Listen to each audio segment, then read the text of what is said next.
Fiat currency is just like fantasy football.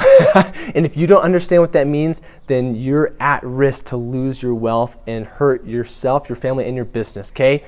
So, we're going to dive right into this so that you know exactly what you need to know to make sure that you're positioned right. What do I mean by that? Before we get into how fantasy football really is just like fiat currency, I got to massage this idea of what is money. Money is something that makes transactions easier. We exchange it for goods and services.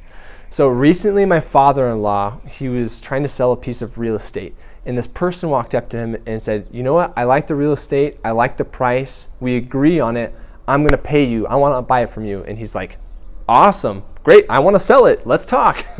So the person's like, okay, we agree on what it's worth. Now, I would like to pay you in firewood. Is that okay? And my father-in-law was like, what do you mean? And the person said, literally, I have a mountain of firewood, and it's worth more, if not, it's the same, if not more money than your property. And so I would like to go get several dump trucks of my firewood over there, and I'd like to bring it to you and give you firewood in exchange for your property. And my father-in-law was like, let me think about that for a minute. And let me ask you, would you sell your house or your real estate investment? Would you do that exchange? Would you sell it for firewood? Not many of us would. And you say, well, why not? Like, the firewood is worth the same amount and it's worth more. Well, let me just highlight it by saying this. If my father-in-law were to do that transaction, he's like, okay, let's do it, right? Your firewood, you're willing to give me even more value worth of firewood, right? So it should be a great deal. Now, what happens if he wants to go buy a cheeseburger? Like, he's got to go pick up a piece of wood from this mountain that he has now, right? He's got to walk around to all the burger places and hope that he finds someone making burgers that simultaneously needs a piece of firewood. And the person's like, man, I wish I just had some firewood. And my father-in-law would be like, oh, great, let's talk. I want a cheeseburger, and they would have to exchange the wood for cheeseburgers. Obviously, that doesn't make a lot of sense, right? Because it's inconvenient. He has to have a block of wood in his pocket, or maybe he has to have several blocks in a backpack and just be hiking around from place to place until someone's like, yeah, I'll trade you a cheeseburger for firewood or whatever else you want to buy. It just doesn't work that way. It's too messy, it's too hard. So this bartering system, it's not very effective. And so my father-in-law said no. And he found another buyer who paid him in dollars, which is much more efficient, because now when my father-in-law wants to go get a cheeseburger, he can just go to the store and give money, right? Because the person, it's a universally accepted thing, right? The person making the cheeseburger, he's like, I'm willing to trade my cheeseburger for $1, and then that guy's going to take that $1 and go buy something else with it, right?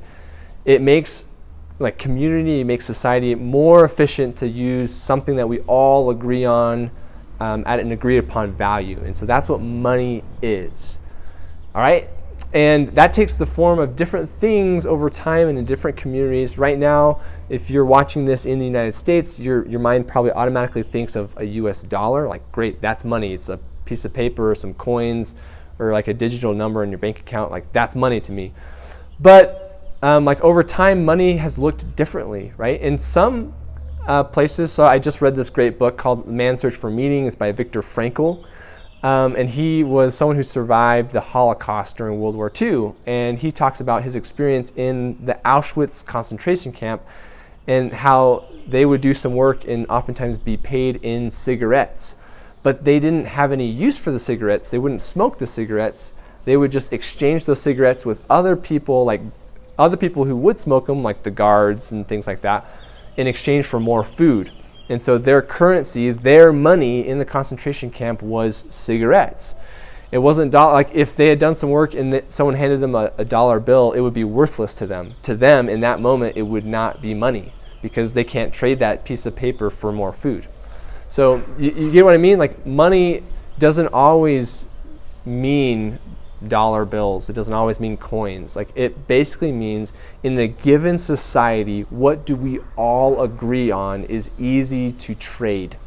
What has value to everyone? And that is what money is, okay? Whether it's a cigarette, whether it's a dollar, whether it's like gold coins or whatever it is. Okay, so why does this matter? Like, money evolves over time. And this is where we start to paint the picture of how fantasy football is like a fiat currency, okay? So how does money start? Well, most societies, they start with a money system that has intrinsic value, meaning like gold coins or other precious metal. Like, we have gold coins that we trade, and like this like weight of precious metal, it has a weight, it has a value. And so even if I take like a block of gold and I melt it down into all these little coins, like, it's still the same weight, and so collectively it's still the same amount of money, right? Same value. And so that's the currency people, like, whether it's gold or silver or other precious metal or whatever it is, it's like it's a thing, an actual object with intrinsic value. So that's good, right? We melt it down into little coins and we carry those in our pockets and we start trading. And those for a time in a certain society works really well. But at some point, people realize that even that has some limitations. And because, like, if you're going to buy something really big, like a piece of real estate, like a house, maybe a car, you're going to have to like bring with you to the transaction a lot of these coins, and that might be prohibitive. Maybe it just doesn't make sense. Right away, like, my mind goes to the scene in The Count of Monte Cristo, which is a fantastic book, by the way. I love the movie too. There's a scene where the Count of Monte Cristo has found the secret treasure, and so he has a mountain of gold, and he wants to go buy a mansion. And so he approaches the guy who owns the mansion and is like, I want to buy your mansion. And the guy just laughs at him like, you can't buy this. And he just walks around because he brought a wagon with him, and he opens the door and out dumps this mountain of gold. And the guy just like stands there with his mouth open like, and the Count of Monte Cristo buys his mansion, and that's how he did it. But he had to bring with him a mountain of gold, and he's like, here, and just dumps it on his lawn. And the guy's like, all right, now here's my keys to my house. So, like, you can get a sense right away there's a limit to that form of money. And I'm going to call that form type 1. So type 1 money is something tied to intrinsic value like gold coins. So you're like, all right, if I want to buy something big, I have to carry this wagon of gold with me. Like, that doesn't make sense. Let's do something easier. So once society reaches that point, we evolve to what I call type 2 money, which is we're saying, let's take all this gold and we're going to stick it in a bank somewhere safe. And it's not going to move. It's just going to stay there. But it's there. And we're going to print pieces of paper that represent a certain amount of that gold. And so if we wanted to, we could take this piece of paper to the bank and say, here's my paper, can I have my gold, please? And they would say, yeah, here you go. Right? So, but the benefit is I don't have to carry that gold with me anymore. So now when I want to go buy a mansion, I just have to carry like a stack of bills like this. And I'm like, whoop, here you go. Way more convenient. By the way, I'm at a lower risk of being robbed because people don't, robbers don't look at me with this wagon that's like laden down with heavy weight, and they're like, I bet that guy is going to go buy a house with a mountain of gold. I'm going to go steal that. You can kind of conceal your stack of bills like somewhere safe, and so it doesn't like look like you're about to make a big transaction. It's easier, it's way easier. And so it makes sense how a society would evolve away from type 1 currency to a type 2 currency.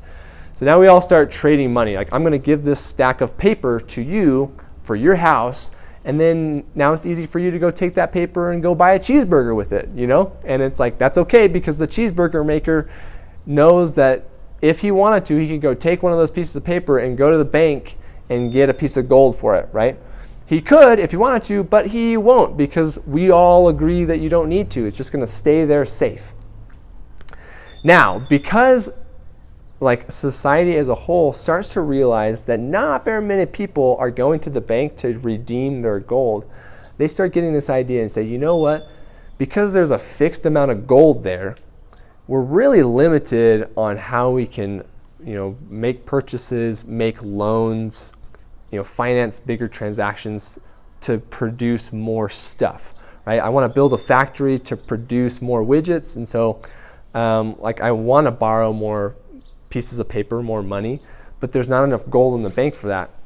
But if we just create more money, if we just print more pieces of paper, we can say that it's still tied to the same amount of money in the bank, same amount of gold, but because we know that most people are not going to take their money to the bank and get that gold to, redeem it, we know that this is okay, because there's never going to be there's always going to be enough gold in the bank for all the people who want to redeem it. Okay, so that's kind of the logic in how we migrate, through type 2. And so they're printing more money, but it's still tied to a value of gold. Now, eventually, a group of people will be like, all right, hold on a second. I see more pieces of paper in circulation than gold in that bank, and I know that that's a problem. And so I don't want to be the guy that gets stuck with no gold. I'm going to take my money and go exchange it for gold. And so people, one by one, this guy starts and he gets his gold out of the bank, and then he tells his buddy, hey, you better go get your gold out of the bank before there's no gold left. And so he goes, and another guy, and then this critical mass of people start going, and the bank's like, holy smokes, we're running out of gold. And so they close the bank. This happens every time. They close the bank and they say, hold on a second, we're going to come up with a new way of tying the value of this piece of paper, and we're no longer going to allow you to exchange it for gold. It's not going to be tied to the value of gold. It's just going to be what collectively we all agree that that piece of paper is worth. And that's the moment where people migrate from type 2 currencies to type 3, which is a fiat currency. All right? That's what fiat currency is. It's not tied to anything real. It's just we all agree. And so that's what happened to the US dollar in 1971. There was a literal run on the bank from people exchanging their dollars for gold. President Nixon was like, whew, this is a problem. We got to stop this, and declared that we no longer are going to have dollar bills that represent an amount of gold. So the US dollar is a fiat currency. By the way, cryptocurrency is a fiat currency. There's no intrinsic value to crypto. It's just like all the people that trade crypto, what do we all believe it's worth? And that's what it is. Okay, that's fiat currency. Now, fiat currency in and of itself is not a bad thing. Like, a lot of people say, well, shoot, that's bad, right? We got to tie everything to gold. But let me explain. Hopefully, I painted this picture of the evolution through type 1 to type 2 to type 3. Is that it's truly motivated by expanding the economy.